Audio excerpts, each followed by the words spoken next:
warahmatullahi wabarakatuh. Apa kabarnya teteh semua? Mudah-mudahan semuanya dalam keadaan sehat walafiat. Amin ya rabbal alamin. Hari ini ketemu lagi dengan Bu Meti belajar tematik. Ya, dan teteh, alhamdulillahirrahmanirrahim, kita bisa bertemu kembali. Dan hari ini kita akan belajar pembelajaran kelima dan keenam di subtema pertama, tema kedua. Nah, sebelum belajar, mari kita ucapkan basmalah bersama-sama. Bismillahirrahmanirrahim. Aa dan Teteh, langsung saja kita mulai pembelajarannya. Let's go!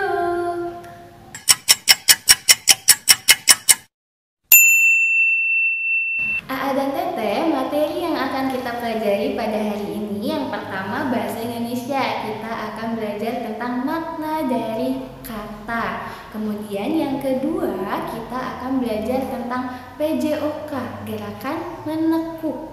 Kemudian yang ketiga kita akan belajar tentang PPKN, materinya aturan di rumah.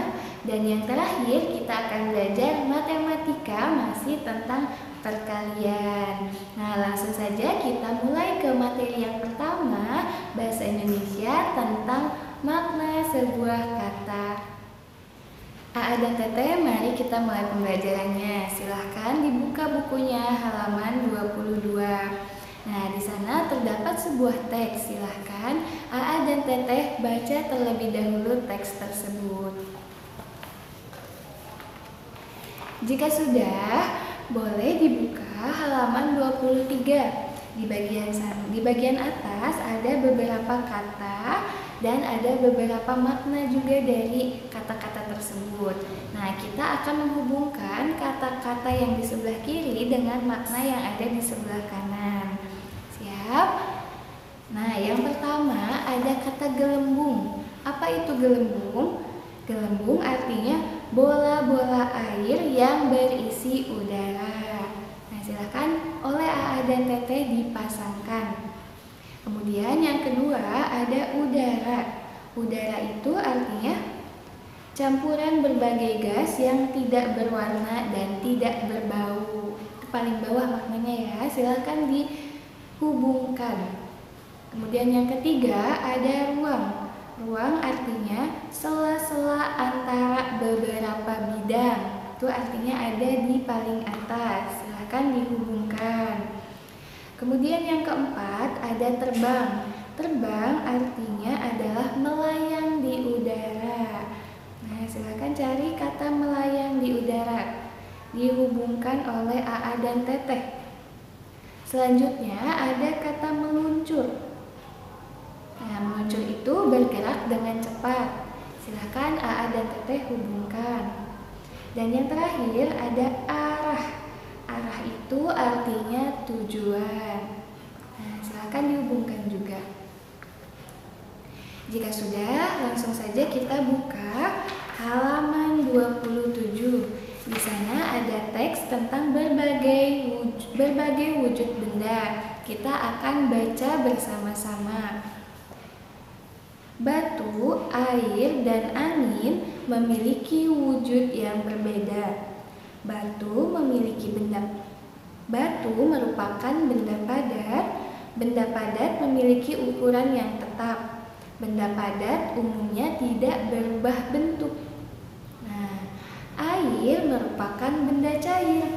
Benda cair memiliki ukuran yang tetap. Bentuk benda cair dapat berubah-ubah menyesuaikan wadahnya. Angin merupakan benda gas. Bentuk dan ukuran benda gas selalu berubah-ubah menyesuaikan wadahnya. Benda gas juga dapat menyebar ke segala arah dan mengisi ruang kosong. Nah, Aa dan Teteh, dari teks tersebut kita ketahui bahwa wujud benda itu ada 3. Yang pertama benda padat, yang kedua benda cair, dan yang ketiga benda gas atau wujud benda berupa gas. Contoh dari benda yang padat yaitu batu. Kemudian contoh dari benda cair adalah air, dan contoh dari benda berwujud gas adalah angin. Nah, A dan Teteh, di bagian bawah ada beberapa kata: batu, air, angin, cair, gas, dan padat. Nah, A dan Teteh juga boleh digarisbawahi teks yang ada kata tersebut, digarisbawahi atau dilingkari. Nah, A dan Teteh, materi selanjutnya yaitu PJOK. Di sini kita akan belajar tentang gerakan menekuk. Nah, biasanya gerakan menekuk itu apa saja ya? Iya, betul, gerakan menekuk kaki bisa. Nah, A dan Teteh, gerakan menekuk ini merupakan gerakan tanpa berpindah tempat. Selain menekuk kaki, kita juga bisa menekuk tangan. Di halaman 24 ada gambar Nina yang sedang melakukan gerakan menekuk tangannya. Nah, Ibu contohkan ya. A dan Teteh boleh mengikutinya di rumah. Pertama, kita tekuk tangannya ke depan. Nah, seperti ini. Kemudian diluruskan ke depan, diluruskan ke samping. Kemudian ditekuk lagi, luruskan ke depan, dan luruskan ke samping. Nah, seperti itu A dan Teteh. Sekarang A dan Teteh boleh mencobanya di rumah. Gerakan menekuk tangan. Siap? Oke, selamat mencoba. Nah, A dan Teteh, materi selanjutnya kita akan belajar tentang PPKN. Di sini kita akan belajar tentang aturan di rumah. A dan Teteh boleh membuka bukunya di halaman 25. Nah, Adi dan Nina sering sekali bermain di rumah. Tidak hanya aturan bermain, Nina dan Adi juga suka melakukan atau melaksanakan peraturan-peraturan yang ada di rumah yang lainnya. Nah, adapun aturan-aturan yang ada di rumah Nina, contohnya itu yang pertama, bangun pagi agar tidak terlambat sekolah. Nah, itu aturan yang pertama. Contoh aturan yang kedua yaitu berpamitan sebelum pergi bermain.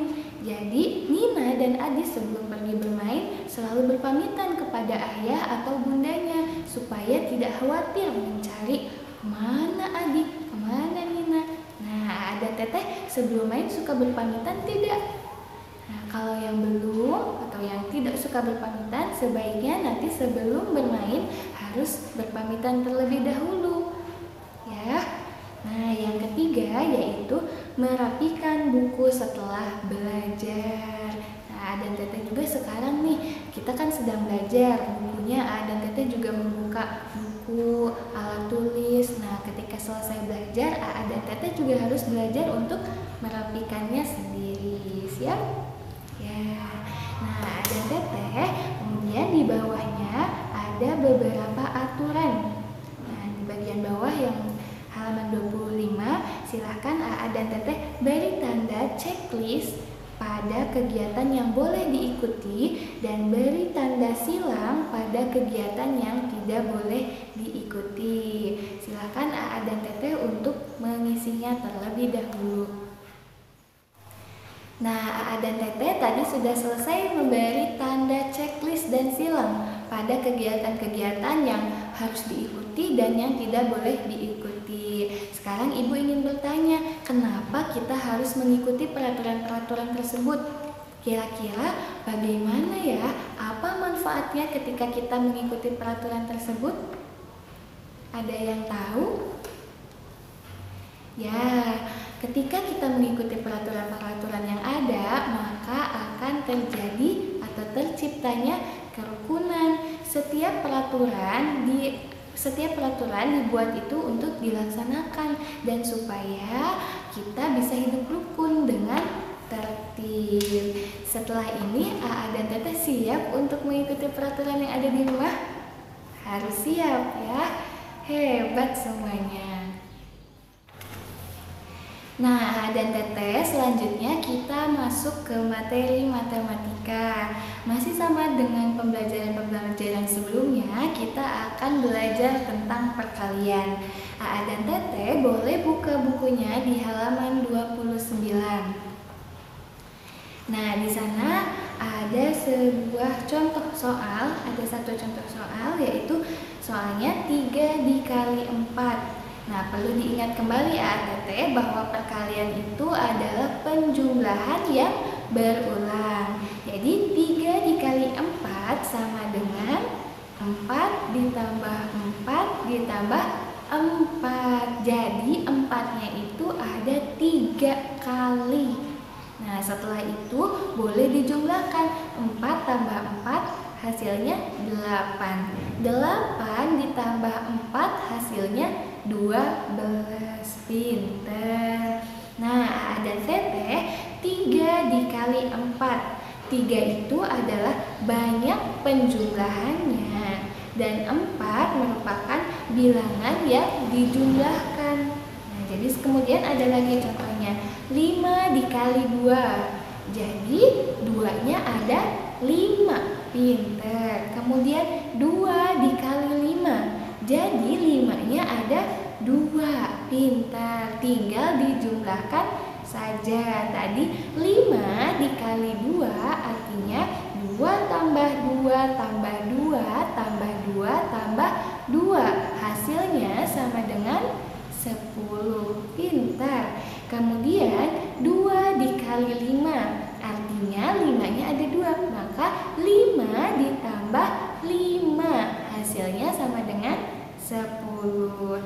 Nah, ada Teteh sekarang coba hitung hasil perkalian menggunakan penjumlahan berulang. Latihan yang di bawahnya boleh diisi oleh Aa dan Teteh.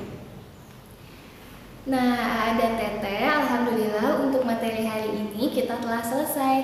Sekarang Aa dan Teteh boleh berlatih mengerjakan soal yang ada di halaman 26 dan juga halaman 30. Setelah selesai dikerjakan, Aa dan Teteh boleh melaporkan tugasnya ke wali kelas masing-masing. Jadi yang dilaporkan cukup 2 halaman saja ya, yaitu halaman 26 dan halaman 30. Nah, Aa dan Teteh, mari kita tutup pembelajaran hari ini dengan mengucapkan hamdalah bersama-sama. Alhamdulillahirabbil alamin. Nah, Ibu mohon maaf apabila pada pertemuan kali ini banyak sekali kurangnya dan mungkin ada salah-salah juga ya. Mohon dimaafkan oleh Aa dan Teteh semuanya.